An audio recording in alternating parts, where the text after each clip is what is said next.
Bienvenue sur Exploratrice de rêves lucides. Si t'es pas déjà abonné à la chaîne, je t'invite à le faire parce que je te poste une vidéo par jour et surtout n'hésite pas à partager ton expérience en commentaire. Ok, donc aujourd'hui on va parler de la méthode d'induction Wild et ce que tu dois surtout pas faire si tu veux réussir à rentrer dans un rêve lucide avec cette méthode. Alors, cette méthode, souvent on dit qu'elle est pas top pour les débutants parce qu'elle est un peu difficile. Moi, je crois pas que ce soit une question d'être débutant ou pas dans le rêve lucide. Je pense qu'il y a certaines méthodes qui conviennent à certaines personnes et puis d'autres méthodes qui vont convenir à d'autres personnes. Donc, à partir du moment où cette méthode-là, elle parle, et je sais que souvent ça parle aux débutants en rêve lucide parce qu'elle est plutôt sympa, on va dire. À partir du moment où ça te parle, c'est ok. Mais en fait, il faut surtout, si tu veux réussir cette méthode, c'est la faire au bon moment. Alors la méthode d'induction Wild, ça consiste à quoi? Ça consiste à garder sa lucidité entre veille et sommeil. Ça veut dire que tu t'endors, ton corps s'endort alors que ta conscience est toujours éveillée, ta conscience est toujours lucide. Et donc le but, ça va être de basculer dans le rêve en étant lucide. Ce qui se passe, c'est que la nuit, on fonctionne par cycle, des cycles de sommeil qui vont durer environ 1 heure et demie.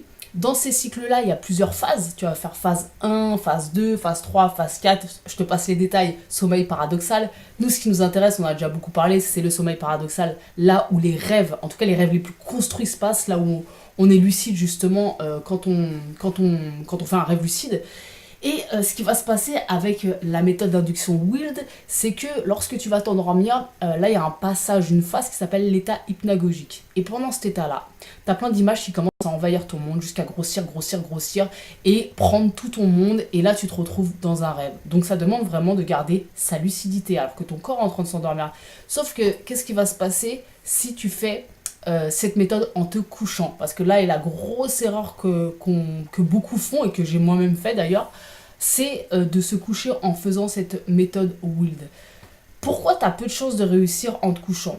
Tout simplement parce que tes cycles pendant la nuit, tu vas passer par toutes les phases jusqu'à la phase paradoxale, sauf qu'en fait ils vont pas durer le même temps. C'est-à-dire qu'en début de nuit, ton premier cycle, tu vas avoir énormément de sommeil lent et tu vas avoir une toute petite phase paradoxale. Et en fin de nuit, ton dernier cycle, alors ça peut être au bout du 4e ou 5e cycle, en fonction de combien de temps tu dors, ta phase paradoxale va s'agrandir considérablement, donc beaucoup plus de temps pour rêver, et tout ton sommeil lent, il va considérablement se réduire. Ce qui veut dire qu'au moment où tu t'endors, tu tombes beaucoup plus rapidement dans la phase paradoxale de sommeil. Donc dans la phase qui nous intéresse vraiment.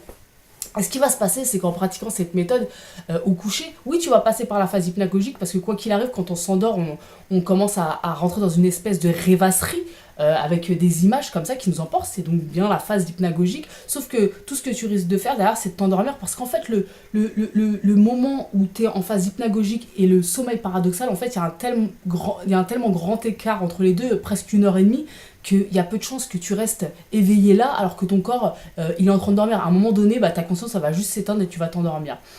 Donc, ce qui est hyper intéressant pour cette phase, si tu veux réussir vraiment les meilleurs, en tout cas les rêveurs lucides qui pratiquent cette méthode, c'est vraiment le meilleur conseil qu'on puisse donner, c'est de le faire après une interruption de sommeil. C'est-à-dire que genre, tu as déjà fait peut-être 3 cycles dans ta nuit, là tu te réveilles. Alors après ça dépend de toi. Moi généralement quand je fais une interruption de sommeil, c'est 10 minutes quoi. Mais tu peux faire voilà 5 minutes, une demi-heure, autant de temps que tu veux, après tout, du moment que tu arrives à te rendormir derrière. Et ce qui va se passer, c'est que quand tu vas te rendormir, tu auras déjà fait plusieurs cycles. Donc quand tu vas t'endormir, tu vas tomber plus rapidement en phase paradoxale de sommeil. Donc du coup, la méthode WIP, là pour le coup, elle est vachement bien indiquée. Parce que tu vas commencer à garder vraiment ta lucidité accrochée aux images qui vont commencer à t'envahir. Ton corps, lui, va s'endormir et là, tu vas pouvoir vraiment rentrer plus facilement lucide dans le rêve que au coucher. Et du coup, je te parle de ça aujourd'hui parce qu'en fait, ça revient beaucoup dans les commentaires. Sur les vidéos, voilà, les vidéos qui traitent des méthodes, de la méthode Wild, les vidéos en général, c'est quelque chose qui revient beaucoup.